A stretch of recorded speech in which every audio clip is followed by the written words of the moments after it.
warahmatullahi wabarakatuh. Alhamdulillahi rabbil alamin. Allahumma salli wa sallim ala sayyidina Muhammadin miftahi babi rahmatillah adada ma fi ilmillah, salatan wa salaman daimain mutalazimain bidawai mulkillah wa ala alihi wa sahbihi wa man walah, amma ba'du. Subhanak la ilma lana illa ma 'allamtana innaka antal alimul hakim. Rabbi israh li sadri wa yassir li amri wahlul 'uqdatan min lisani yafqahu qawli wasaddid lisani wahdi qalbi bihaqqi sayyidina Muhammadin sallallahu alaihi wa alihi wa barak wa sallam. Ya man huwa fi uluwihi kain, ya man huwa fi fi'li hamid, ya man huwa fi majdihi matin. Allahumma akrimna binuril fahmi wa akhrijna min zulumatil wahmi warzuqna fahman nabiyyin wa hifdzal mursalin wa ilhama malaikatil muqarrabin. Rabbana zidna ilman wa fahma wa aqla ya akramul akramin bihaqqi sayyidina Muhammadin khatamil anbiya'i wal mursalin ya rahmanir rahim. Wa sallallahu ala sayyidina Muhammadin wa ala alihi wa sahbihi wa barak wa sallam, walhamdulillahi rabbil alamin. Wa qala al-musannifu rahimahullah wa radiyallahu ta'ala anhu wa ardah wa nafa'ana bihi wa bi'ulumihi wa amadana bi asrarihi wa a'adana min barakatihi fi darain. Radiyallahu ankum an Ubadah ibni Samiti radiyallahu anhu anna Rasulullah sallallahu alaihi wa alihi wa sahbihi wa sallam qala la salata liman lam yaqra bi fatihatil kitabi. Alhamdulillah, puji syukur kehadirat Allah, salawat salam senantiasa tercurahkan kepada junjungan mulia Nabi tercinta Nabi Yuna Muhammad sallallahu alaihi wa alihi wasallam beserta seluruh keluarga beliau, sahabat beliau, dan umat beliau yang senantiasa melaksanakan ajaran beliau hingga akhir masa nanti. Ya, sama-sama kami muliakan seluruh imam Masjid Al-Muhajirin, wabil khusus Al-Ustaz Irsyad wa Paman Subni wa Dr. Abdurrahman wal Habib Alwi Albar, mata'anallahu ta'ala bituli hayatihim wa umrihim, dan seluruh walid Al-Habib Kamil As-Sagaf wal hadirin yang insyaallah dirahmati Allah subhanahu wa ta'ala. Ini hidup bukan untuk bermain, ya, la'ab walahwun, ya. Kita hidup ini Allah ciptakan untuk melakukan hal yang bermanfaat, terutama yang paling utama kita diciptakan untuk taat kepada Allah, ibadah. Jangan sampai ini orang nonton bola nih sekarang nih, ya, berjamaah meninggalkan sholat. Saya prasangka baik, mungkin habis nonton sempat pulang belum bisa. Mereka sholat di rumah atau di musola, ya, husnuzon saya seperti itu. Mudah-mudahan betul. Tapi kalau memang tidak sholat berjamaah, beramai-ramai, dan menganggap itu bukan satu perbuatan dosa, saya khawatir kalau ini terus-menerus dilakukan, jangan salahkan suatu saat Allah turunkan bala dan musibah. Ya, jangan remehkan perkara sholat, ya. Hanya permainan bola sudah lalai. Permainan anak kecil, terus berharap, nah, oh kita Islam nanti masuk surga. Sabar dulu, enak aja. Para aulia yang tiap malam tahajud belum merasa aman. Saya selamat tidak, masih menangis.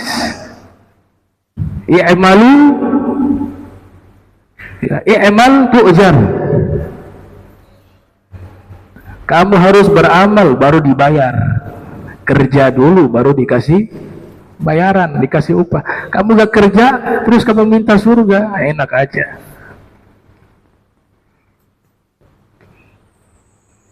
Jadi betul jadwal itu dipindahkan, itu sudah benar tuh. Dan ini bukan hanya dalam masalah sepak bola ya. Ada juga kan kantor dari pusat rapat pakai Zoom, disesuaikan jam di sana. Beberapa kali pengalaman beberapa orang yang saya kenal yang kerja di kantor Zoom di pusat pas Jumatan. Dia rapat di sini sedang sholat Jumat. Nah, ini harus dipertimbangkan. Dan dosa yang paling besar itu adalah yang membuat. Siapa yang membuat awal nonton bareng itu siapa?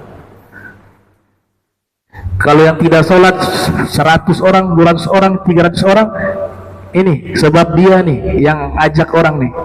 Dia tanggung semua ini. Jangan main-main. Ini kan sudah berkali-kali, makanya saya harus sampaikan. Saya gak ada urusan. Kalau saya diam, saya berdosa. Permainan, wahai ikhwan, kita bakal mati. Kita mati tidak bawa permainan, tidak bawa bola. Bukan berarti saya melarang orang untuk nonton bola, tidak. Tapi kan ada waktunya. Itu hanya permainan sesaat, hibur hati sesaat. Bukan dijadikan tujuan hidup. Permainan. Makanya luar biasa, Al-Quran sudah menyatakan 1000 tahun lalu. Ini dunia adalah permainan. Kalau ayat ini kita pahami di masa hidupnya Nabi Muhammad SAW, di zaman Nabi gak ada fasilitas permainan. Ya, mereka tidak ada pertandingan sepak bola, tidak ada televisi, tidak ada tempat hiburan. Tapi ayat ini secara khusus berbicara tentang konteks keadaan umat di masa akan datang. Allah bilang, itu permainan, lahwun ya, la'abun wa lahwun. Nah, ini pihak-pihak terkait yang akan menanggung nih. Ya, yang menanggung. Man dalla 'alal khair kafa'ilihi. Ya. Siapa yang menunjukkan kepada kebaikan dan orang lain ikut, dia seperti melakukan kebaikan tersebut. Dia dapat pahala dari orang yang mengikutinya, berbuat baik. Sebaliknya, siapa orang dengan sebab dia menunjukkan kepada keburukan, maka semua orang yang melakukan keburukan, dia akan mendapatkan juga dosa tersebut. Na'udzubillah min dzalik. Dan dosa meninggalkan sholat itu bukan main-main. Ya. Kasihan, dipermainkan. Banyak yang sudah tua-tua lagi. Bukan anak SD. Aib. Aib besar. Wa kaif di hadapan Allah nanti. Itu meninggalkan satu sholat dengan sengaja, sampai hari ini belum tuntas hukumnya. Sampai hari ini belum tuntas hukumnya. Para fuqaha berselisih, kalau dia tinggalkan dengan sengaja kafir. Imam Ahmad berfatwa meninggalkan sholat dengan sengaja kafir, keluar dari Islam. Satu sholat dengan sengaja. Imam Syafi'i mengatakan kalau dengan sengaja karena malas, dosa besar. Tapi kalau dengan sengaja meninggalkan karena mengingkari kewajiban sholat, bisa kafir. Jadi termasuk minal kabair, termasuk dosa-dosa besar. Ini tugas kita masing-masing di rumah nih, ingatkan anak-anak kita jangan sampai menjadi orang-orang yang gampang meninggalkan sholat 5 waktu dan mensyiarkan. Ini syiarnya kufar, wal munafikin wal fusaq. Syiar, bukan syiar kebesaran agama Islam. Itu kemarin datang tuh juara 1 internasional Qatar, yang datang berapa orang? Ya, Tapi ketika syiar-syiar yang tidak baik ramai, syiar-syiar yang baik sedikit. Ya karena barang mahal itu yang kenal hanya orang-orang yang paham. Kalau yang murah-murah semua orang bisa tahu. Nah, jadi betul tuh jadwal dipindahkan. Ya. Dan di kampung kita jangan sampai kita biarkan ada orang-orang terang-terangan meninggalkan sholat. Kalau dia mampu untuk menegur, tegur. Antum menyampaikan sesuatu yang hak. Jadi kalau diam sedangkan dia mampu untuk menyampaikan itu, berdosa dia. Dengan tindakan dia tidak mampu, ya dengan lisan. Kalau memang lisan pun dia tidak mampu, harus ada pengingkaran dalam hati. Itu kata Nabi, ad'aful iman, paling lemahnya iman. Ya Allah, bola lucu, masuk neraka gara-gara bola. Lucu. Allah gak minta nyawa, hanya minta bagi waktu. Waktu hanya untuk Allah satu hari ini paling mustajab, waktu paling berharga antara maghrib dan isya. Oleh orang dulu tutup toko, makmurkan masjid, di rumahnya TV dimatikan, baca Al-Quran, baca zikir, baca. Wallah, umur kita mahal. Penyesalan datang nanti sudah mati. Saat ini belum. Kau sudah mati, yang kau lakukan ini syiar-syiar yang tidak baik, demi Allah itu penyesalan demi penyesalan. Mau minta maaf terlambat. Allah bilang maaf bukan di saat mati. Minta maaf sama saya di saat kamu masih hidup. Nah ini miris sekali. Siapa yang menjadi perintis perbuatan buruk, dia yang tanggung gitu. Yang buat tuh nonton bareng kan bisa tunda. Sekarang kan teknologi bisa tuh mau nonton habis isya siaran tunda bisa. Apa bedanya? Hanya bola kau tinggalkan kewajiban. Yang kewajiban Allah minta tidak banyak, kasihan, hanya beberapa waktu saja. Tidak diminta 50 waktu kita sholat. Itu. Nah ini yang akan jadi contoh sesuatu yang salah jika tidak ada yang tegur, sesuatu yang salah jika disiarkan terus menerus, itu akan dianggap sesuatu yang benar dan dianggap sesuatu yang biasa-biasa saja. Itu. Nah, jadi ini karena bab sholat ya saya sampaikan demikian. Itu. Ya. Wa may yu'azzim sya'airallah fa innaha min taqwal qulub. Siapa yang mengagungkan simbol-simbol, syiar-syiar Allah, tanda ada takwa dalam hati. Berarti makna terbaliknya, siapa yang meremehkan simbol-simbol Allah, berarti dalam hatinya gak ada takwa.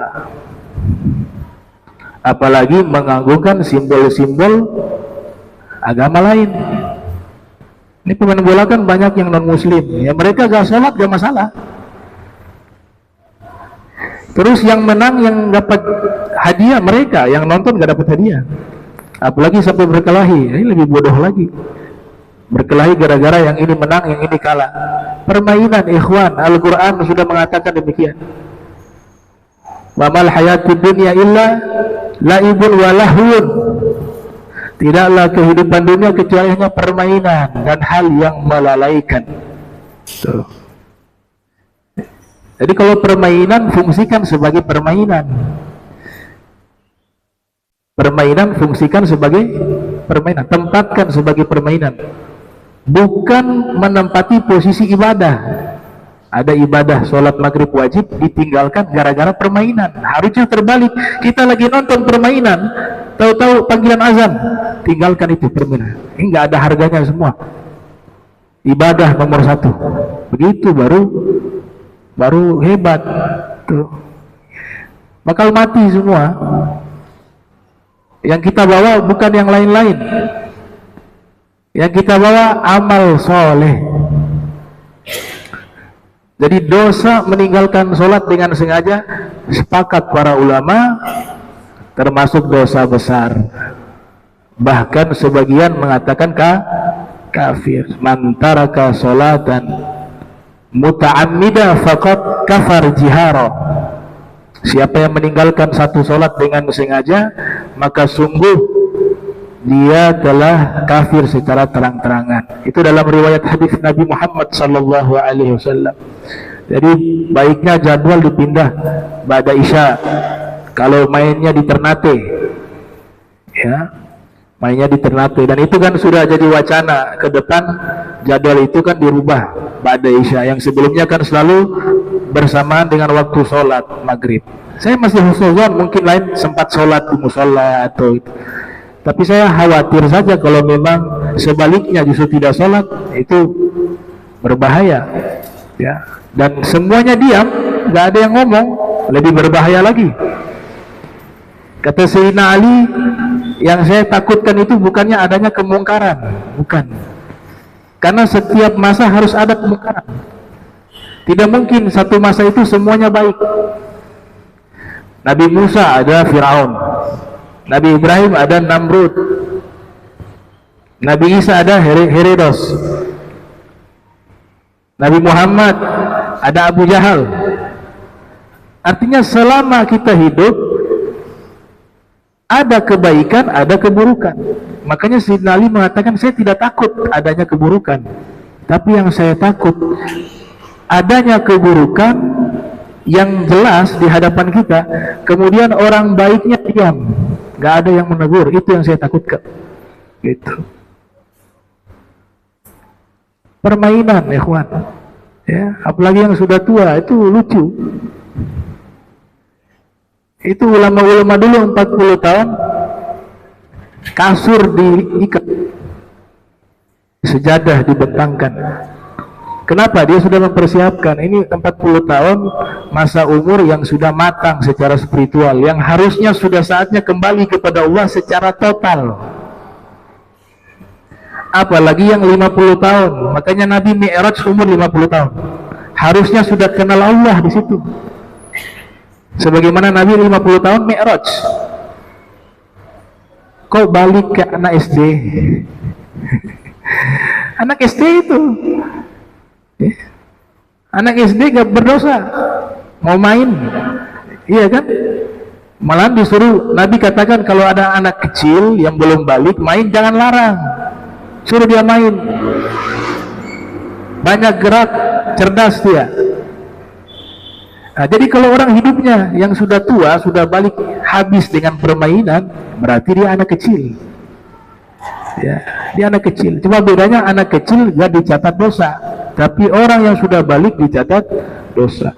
Ya, mudah-mudahan Allah berikan hidayah. Ya, kita doakan dikasih hidayah, dikasih petunjuk, biar sadar. Ya, kita juga masih takut. Gak ada dari antara kita yang bisa menjamin kita meninggalnya baik. Kita juga khawatir juga dengan ibadah kita, takut ada yang kurang. Itu. Baik. Hadis Nabi bersabda, la sholata liman lam yaqra bi Fatihatil Kitab. Tidak ada salat bagi orang yang tidak membaca Fatihatil Kitab, suratul Fatihah. Imam Syafi'i memahami la sihhata shalah. Tidak sah salat bagi orang yang tidak membaca surat Al-Fatihah. In kanat fardan au nafla, baik sholat fardu maupun sholat sunnah. Imam Abu Hanifah mengartikan berbeda. La kamala sholati, tidak sempurna sholat bagi orang yang tidak membaca surat Fatihah. Jadi kalau tidak membaca surat Fatihah sah menurut Imam Abu Hanifah, karena memahami ini tidak sempurna. Tapi kalau Imam Syafi'i tidak sah, karena kata la di situ artinya tidak, masih bisa dikira-kirakan maknanya. Tidak apa nih? Tidak sah atau tidak sempurna gitu. Karena di keterangan hadis tidak diterangkan itu, sehingga Imam Syafi'i berspekulasi bahwa la solata ay la sahhata solati. Imam Abu Hanifah la kamala solati, tidak sempurna bagi orang yang tidak membaca surat Fatihah ketika dia sholat. Baik, surat Fatihah ini surat yang istimewa. Di universitas itu ada namanya penulisan ilmiah ya. Kalau dia S1 skripsi, S2 tesis, S3 disertasi. Itu syarat wajib untuk bisa lulus. Nah, setiap penulisan ilmiah, baik itu skripsi, tesis, disertasi atau buku-buku yang menulis dengan metode ilmiah, pasti ada yang namanya mukaddimah atau prolog. Nah, prolog di dalam Al-Quran itu surat Al-Fatihah, maka dinamakan Al-Fatihah pembuka atau prolog atau kata pengantar. Cuma bedanya kalau penulisan ilmiah yaitu tulisan dari manusia, tapi kalau Al-Quran bukan karya manusia, itu firman dari Allah Subhanahu wa ta'ala. Dan biasanya mukaddimah atau prolog itu sudah menerangkan substansi dan esensi dari isi tulisan itu, sehingga ulama-ulama terdahulu mereka punya kitab tapi dipisahkan oleh ulama setelahnya. Mukaddimahnya dipisah dengan kitabnya, jadi mukaddimah kitab tersendiri. Sebut saja Mukaddimah Ibni Khaldun yang lahir 732 Hijriah, wafat 808 Hijriah. Beliau punya kitab kan terkenal namanya Mukaddimah, kitab prolog. Itu sebenarnya bukan tulisan beliau secara khusus menulis kitab Mukaddimah, bukan. Tapi kitab Mukaddimah itu adalah bagian dari kitab sejarah yang beliau tulis, namanya Tarikh Ibni Khaldun. Karena Mukaddimah membahas esensi ataupun substansi dari isi kitab tersebut, maka ulama setelahnya memisahkan.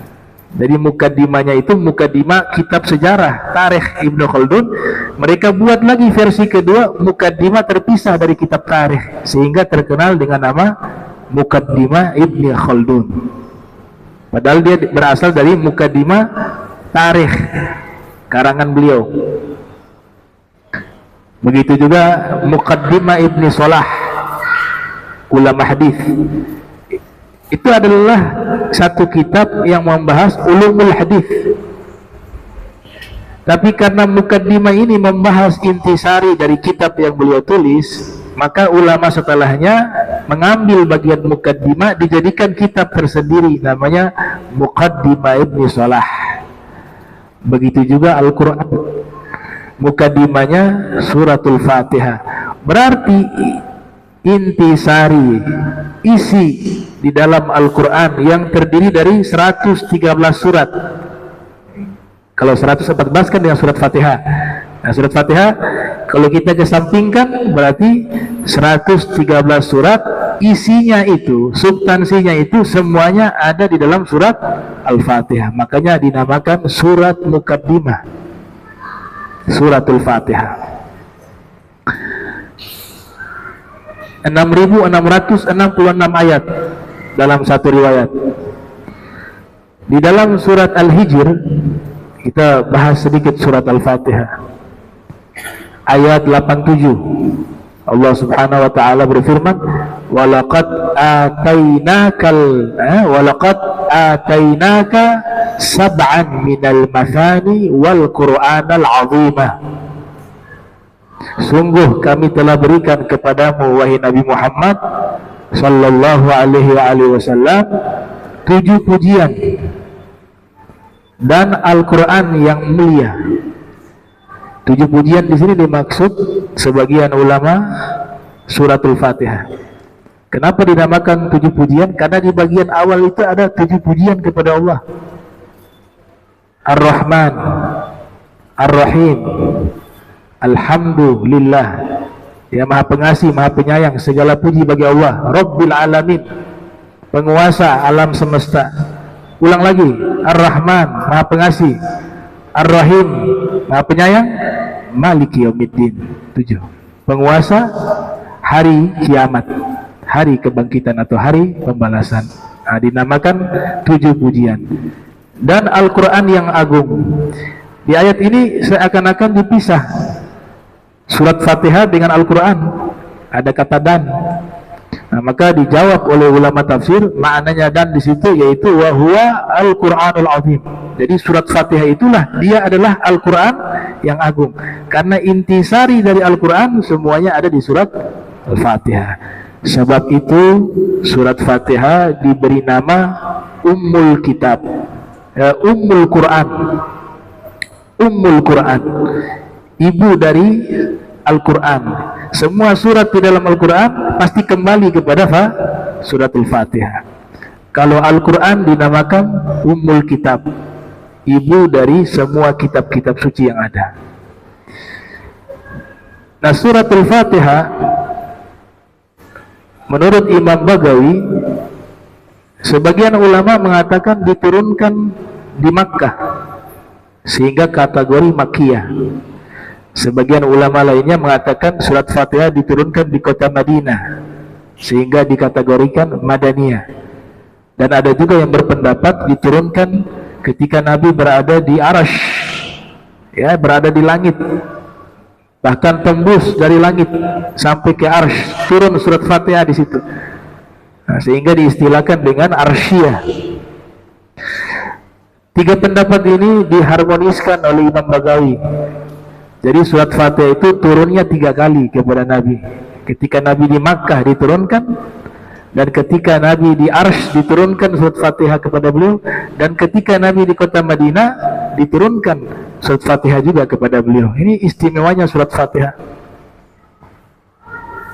Sababun nuzuliha, kronologis turunnya surat Fatihah diriwayatkan oleh Sayyidina Ali bin Abi Thalib. Imam Ali mengatakan Nabi waktu itu sedang jalan, lagi sedang berjalan, tiba-tiba mendengar munadin yunadi. Ada sosok makhluk memanggil beliau, tapi wujudnya tidak ada. Nah, bisa ditafsirkan malaikat.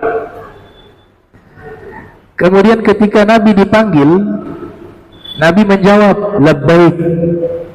Nah, makanya sunnah kalau kita ada yang panggil, kita manggilnya labbaik, itu mengikuti caranya Nabi Muhammad sallallahu alaihi wasallam di dalam menjawab panggilan labbaik.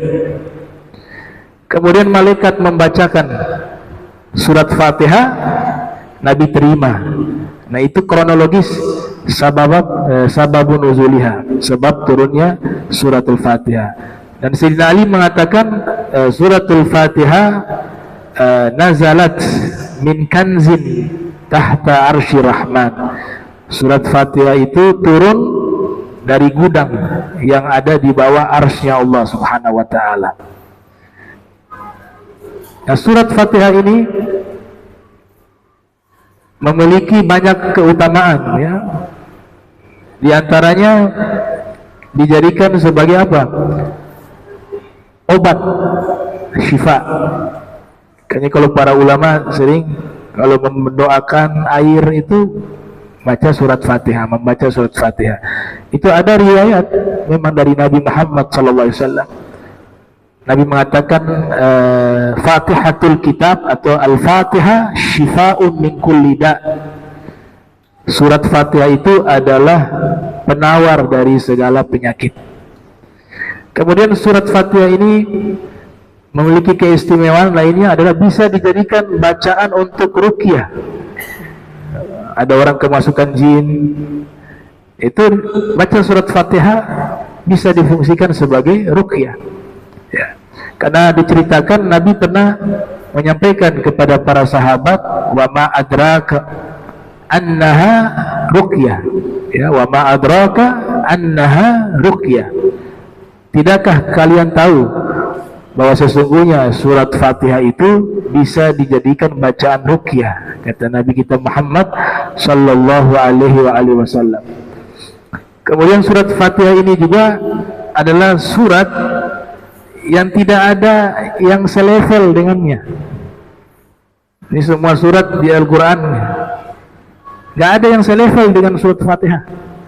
Bahkan surat-surat atau wahyu yang pernah Allah turunkan bagi para nabi sebelumnya yang termaktub dalam kitab-kitab suci mereka, tidak ada satupun yang selevel dengan surat Fatihah, baik kitab terdahulu maupun yang ada di dalam Al-Quran. Sehingga Nabi pernah menyatakan, walladzi nafsi biyadihi ma unzilat fi taurati wala fil injili wala fil zaburi wala fil furqani mithluha. Demi zat yang jiwaku dalam kekuasaannya, tidak pernah diturunkan di dalam Taurat, Injil, Zabur, dan juga di dalam Al-Quran surat yang setara dan selevel dengan surat Fatihah. Nah, jadi ini surat yang paling mulia, ya, bisa kita katakan Sayyidus Suwar, pemimpin semua surat di dalam kitab-kitab suci, itu suratul Fatihah. Keutamaan lainnya, surat Fatihah ini kita baca satu kali sepertiga Al-Quran, seperti membaca sepertiga dari Al-Quran, ya, ta'dil thulutsal Quran fil hadis. Dan ketika membacanya dijaga oleh Allah daripada kejahatan jin, kejahatan manusia, keburukan jin, keburukan manusia, dan keburukan segala sesuatu. Nah, dan sebagaimana dalam riwayat, ya, Nabi Muhammad sallallahu alaihi wasallam, beliau pernah bersabda, idza wada'a al-'abdu janbahu ala firashih faqala bismillahirrahmanirrahim wa qara'a fatihatal kitab amina min syarril jinni wal insi wa min kulli syai'in wa hiya ta'dilu thulutsal Qur'an. Yang artinya, apabila seorang hamba ingin tidur, nah ini terutama mau tidur, dia meletakkan lambungnya di atas tempat tidurnya, kemudian dia membaca bismillah, fi riwayah bismillahirrahmanirrahim, dan dia membaca Fatihah, maka dia akan dijaga oleh Allah dari kejahatan dan keburukan jin, manusia, dan segala sesuatu. Dan hitungan membaca Fatihah sebanding dengan sepertiga Al-Quran, sama seperti surat Al-Ikhlas. Keistimewaan lainnya, surat Fatihah ini satu-satunya surat yang harus dibaca dalam sholat. Kalau keistimewaannya hanya ini sudah cukup, ya. Makanya nama surat Fatihah, nama lainnya surat as-sholah, surat sholat, karena setiap sholat harus membaca suratul Fatihah. Ya, Nabi katakan sebagaimana yang termaktub di dalam Sahih Al-Bukhari, la sholata liman lam yaqra bi Fatihatil kitab. Tidak ada sholat bagi orang yang tidak membaca Fatihatil kitab. Nah, dan masih banyak fadilah-fadilah lainnya yang tidak cukup waktu untuk kami uraikan satu persatu. Kalau mau mengetahui keutamaan surat Fatihah, ada ulama bernama Syekh Murad Ramadhani yang menulis kitab Majaa fi Fadli Suratil Fatihah, yang membahas tentang keutamaan surat Al-Fatihah secara khusus. Atau kitab karangan Al-Habib Muhammad bin Alwi Al-Idrus berjudul Asrar Al-Basmalah wal Fatihah, ya, rahasia-rahasia basmalah dan surat Al-Fatihah. Baik. Nah, surat Fatihah ini dan surat-surat yang lainnya, kita harus pahami bahwa sebenarnya malaikat Jibril ketika menyampaikan wahyu tersebut kepada Nabi Muhammad SAW, itu Nabi sudah mengetahui semua surat sebelumnya.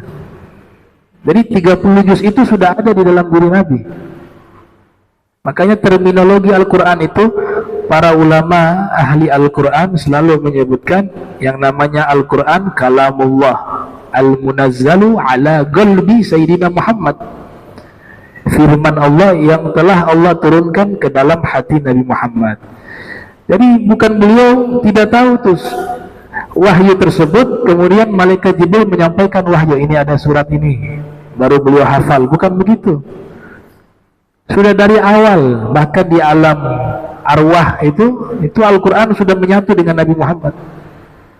Makanya Sayyidah Aisyah mengatakan kana khuluquhul Quran. Kalau mau tahu siapa Nabi Muhammad, semua akhlak terpuji di Al-Quran itulah Nabi Muhammad sallallahu alaihi wasallam. Itulah akhlak Nabi Muhammad sallallahu alaihi wasallam. Jadi beliau sudah faham, sudah hafal, bukan hafal, sudah Allah kasih masuk di dalam jiwa beliau Al-Quran itu. Sehingga di surat Al-Qiyamah ya, itu kan Allah nyatakan la tuharrik bihi lisanaka lita'jala bih inna alaina jam'ahu wa qur'anah fa idza qara'nahu fattabi' qur'anah summa inna alaina bayanah ya. Betul ya? Summa inna alaina bayanah.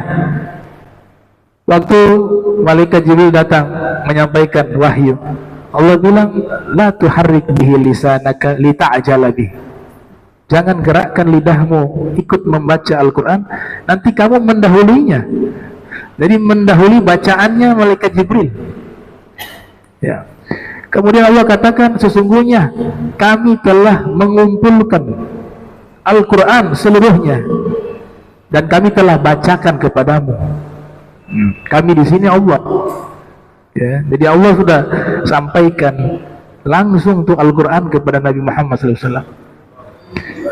Ini bukan pendapat pribadi saya, itu pendapatnya Al-Imam Ibnul Qayyim yang lahir 691 Hijriah, wafat 751 Hijriah, di dalam kitab Zadul Ma'ad fi Hadi Khairil Ibad.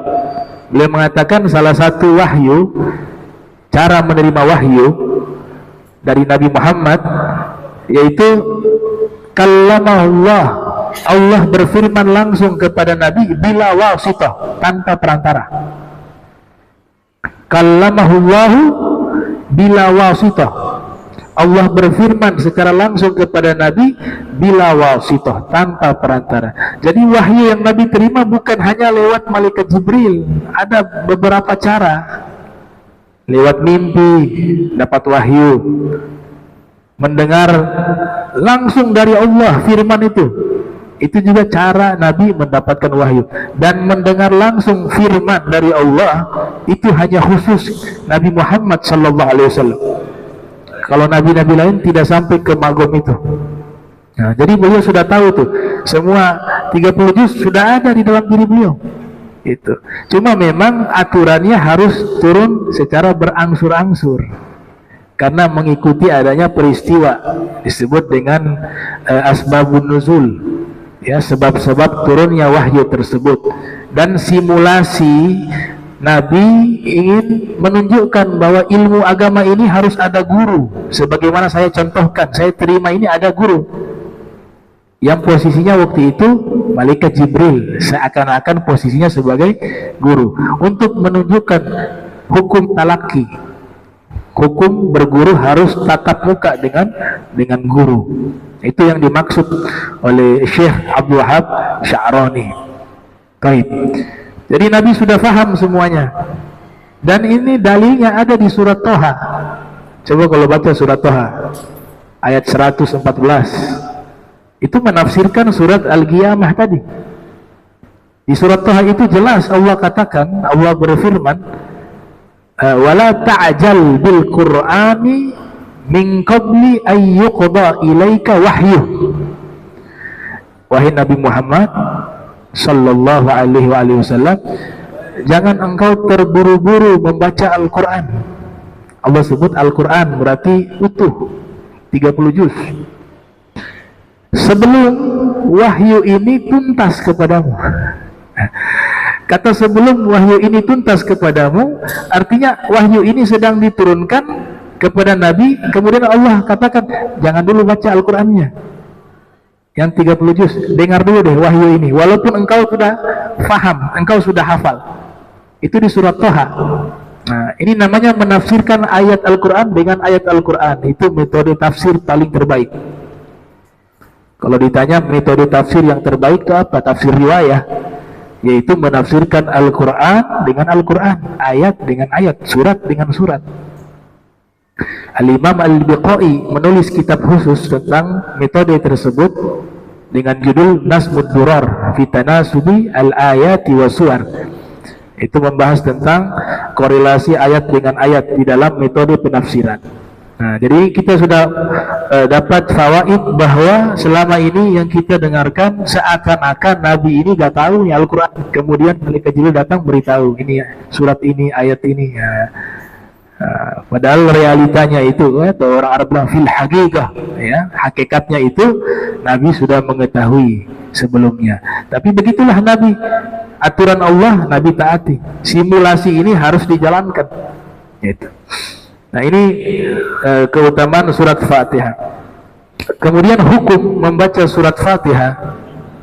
Nah, sebelum membahas hukum membaca surat Fatihah di dalam sholat, kita harus pastikan dulu bahwa surat Fatihah ini disepakati oleh semua para ulama terdiri dari 7 ayat. Semuanya sepakat. 7 ayat. Mereka berbeda di dalam penyebutan basmalah.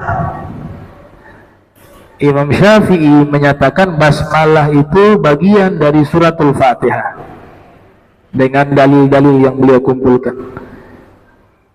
Imam Abu Hanifah dan Imam Ahmad menyatakan basmalah ini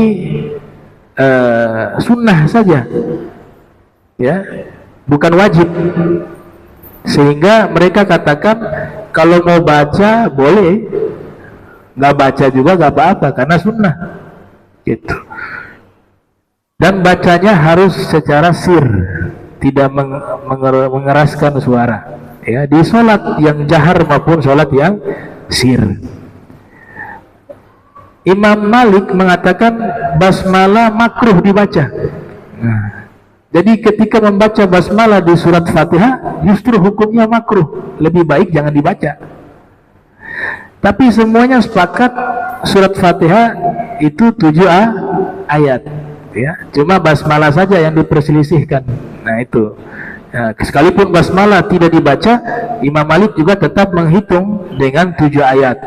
Nah, di situ ada sedikit perbedaan mushaf, ya, antara mushaf yang dinisbatkan kepada kita ini di Indonesia ini pakai qiraahnya siapa? Imam Asim, riwayat Hafiz. Itu yang kita gunakan. Di negara lain jangan heran berbeda, ada sedikit berbeda secara cara bacaan dan juga huruf, tapi maknanya itu sama, luar biasa, ya. Makna Al-Qur'annya tetap sama, tapi cara membacanya dan kosakatanya ada yang berbeda. Itu di dalam ilmu qiraah.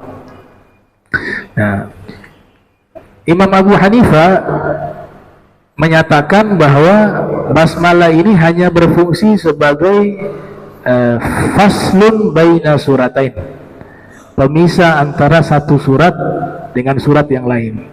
Karena dulu sebelum turunnya basmalah itu para sahabat masih bingung nih, surat ini pemisahnya apa, sehingga kadang-kadang dia tergabung dengan surat yang lain. Nah, ini kesaksian Ibnu Mas'ud. Ibnu Mas'ud mengatakan kunna la na'lamu fasla baina suratain hatta tanzil bismillahirrahmanirrahim. Dulu kami gak tahu nih pemisah satu surat dengan surat yang lain, tapi kami mengetahui surat ini selesai dan dipisah dengan surat yang lain setelah turunnya basmalah, ya, bismillahirrahmanirrahim. Nah, itu hukum basmalah. Jadi kalau kita ini yang bermadhab Syafi'i, hukumnya wajib baca basmalah di surat Fatihah. Antum tidak baca batal, ya, tidak baca batal. Beda dengan Maliki, tidak baca. Justru ketika membaca basmalah di surat Fatihah hukumnya makruh. Mazhab Hanafi, mazhab Hambali sunnah membaca basmalah di dalam surat Fatihah. Kemudian hukum membaca surat Fatihah di dalam sholat, 3 mazhab sepakat hukumnya wajib. Akan tetapi mazhab Syafi'i menyatakan bahwa surat Fatihah itu wajib dibaca bagi imam maupun makmum, kecuali masbuk. Kalau masbuk tidak baca Fatihah. Masbuk orang yang datang terlambat dan waktunya tidak cukup untuk membaca surat Fatihah. Dia tidak perlu membaca Fatihah, ikut saja langsung ruku. Ya, ikut ruku dapat 1 rakaat dalam 1 pendapat. Fatihahnya sudah ditanggung oleh imam. Itu mazhab Syafi'i begitu. Ya. Kecuali dia datang cukup waktu untuk membaca Fatihah, maka wajib dia baca Fatihah. Dan itu kita kan bisa memprediksi, apalagi sholat jahar ya. Sholat jahar kan kita sudah lihat imam sudah selesai baca Fatihah, terus baca inna atina kal kautsar, sudah cukup sudah. Ya, 3 ayat. Fatihah 7 ayat. Maka dia datang, caranya ini harus diperhatikan, jangan langsung begitu ruku, nggak boleh. Niat takbir seperti biasa, Allahu Akbar. Tangan juga begini, ada diam sesaat baru ruku. Jangan lari ke sana langsung ikut ruku, bah, nggak sah. Sudah takbir tidak, niat tidak. Jadi niat tetap wajib, takbiratul ihram tetap wajib, dan tangan begini juga dianjurkan. Kemudian ikut ruku. Nah, itu bagi masbuk. Mazhab Maliki, mazhab Hambali, ini ada di kitab Al-Fiqh ala Madzahib al-Arba'ah. Juga di kitab Fiqhul Islam, ya, Dr. Wahb Az-Zuhaili. Mazhab Maliki, mazhab Hambali itu punya kesamaan riwayat.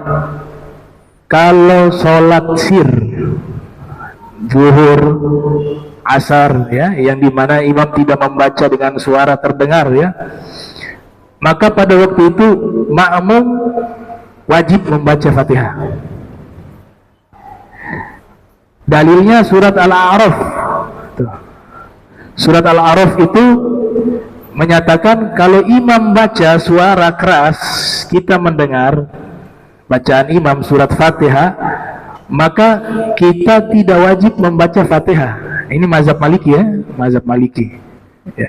Jadi kalau sholat maghrib 2 rakaat awal misalnya ada bacaan yang imam suaranya terdengar, imam baca Fatihah dan kita mendengar bacaan imam Fatihah, maka tidak wajib kita baca Fatihah, mazhab Maliki.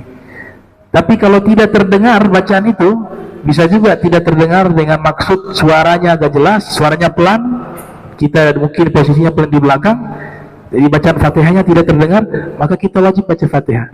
Atau juga di saat sholat sir, sholat zuhur, sholat asar.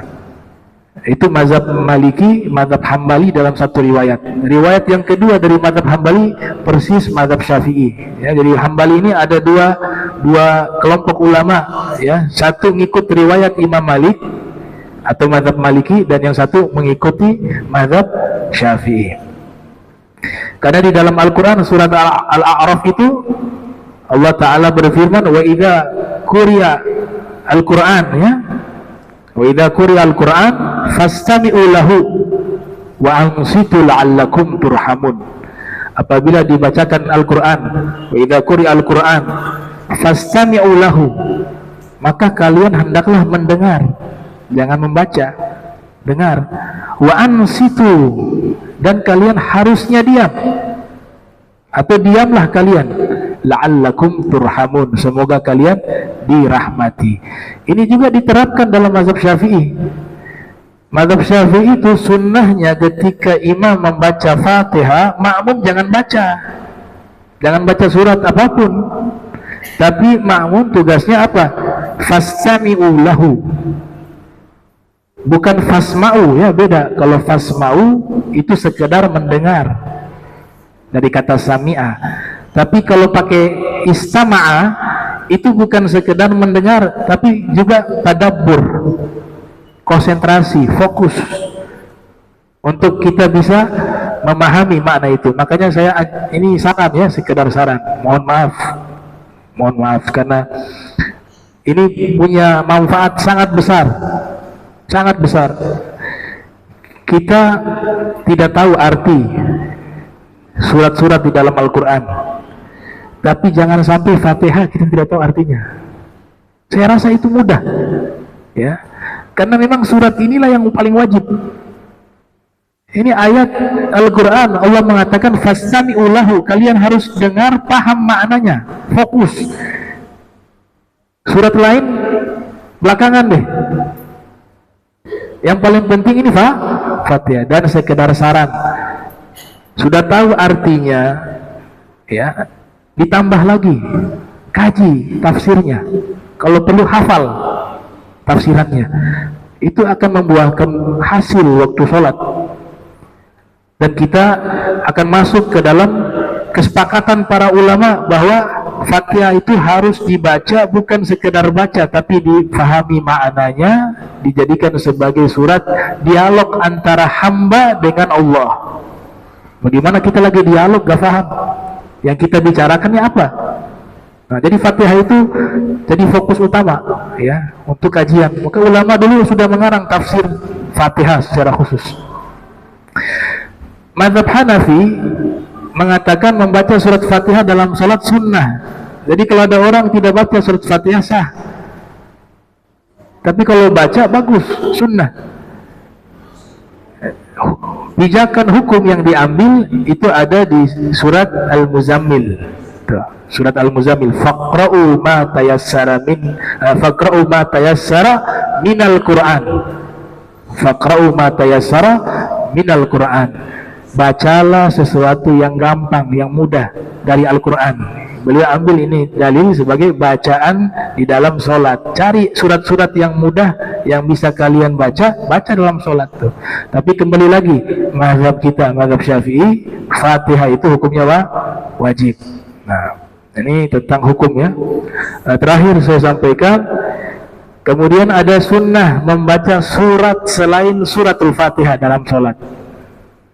Jadi setelah kita baca Fatihah, ini mazhab Syafi'i, imam kasih kesempatan. Tadi saya katakan, kita kan disuruh mendengar bacaan imam. Ketika imam selesai baca Fatihah, diam sesaat. Disitulah makmum tugasnya apa? Membaca Fatihah. Sehingga Ibnu Hajar Al-Haytami dalam kitab Al-Manhajul Qawim mengatakan dibolehkan bagi imam mengulang Fatihah untuk kedua kali dengan suara sir, untuk bisa memperkirakan waktu baca Fatihahnya sama dengan makmum. Dan mengulang-ulang bacaan di dalam Al-Quran, mengulang-ulang bacaan dalam sholat untuk membaca Al-Quran itu tidak dilarang. Nabi dalam riwayat sering mengulang-ulang, kadang sholat sampai ba'da isya, sholat sunnah sampai subuh, diulang-ulang ayat demi ayat, surat demi surat, gak ada larangan.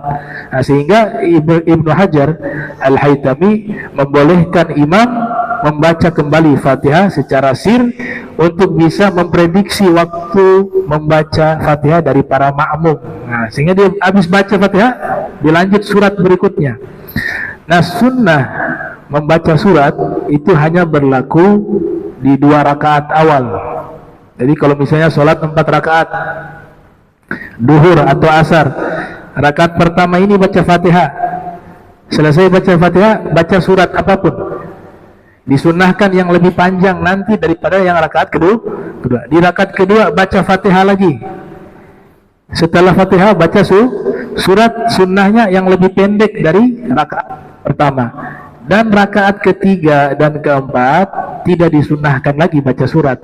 Hanya yang dibaca suratul Fatihah, ya. Kalau yang terlambat bagaimana? Masbuk. Kalau yang dia terlambat misalnya 2 rakaat, sholatnya 4 rakaat, sholat zuhur taruhlah atau sholat isya deh, dia datang ternyata sudah ketinggalan 2 rakaat, otomatis 2 rakaat ini kan imam juga baca Fatihah dan surat, ya. Maka dia nanti setelah selesai sholat dia tambah 2 2 rakaat. Dia sunnah juga baca Fatihah dan surat. Karena yang tadi dia tidak sempat mendengarkan bacaan imam dari surat setelah Fatihah. Nah, ini keterangan ada dalam kitab Fathul Mu'in, ya, Fathul Mu'in. Nah, ini yang bisa saya sampaikan. Insyaallah pertemuan berikut kita lanjutkan lagi pembahasan kita tentang kesempurnaan rukun-rukun salat. Allahumma jam'ana hadza jam'an marhuma wa tafarraqna bari tafarruqan ma'suma wa la tajal minna wa la minna syaqiyan mahruma. Subhanaka bihamdika asyhadu an astaghfiruka wa atubu ilaik. Wa sallallahu ala sayyidina Muhammadin wa ala alihi wa sahbihi wa baraka wasallam. Wa lafu minkum wassalamu alaikum warahmatullahi wabarakatuh.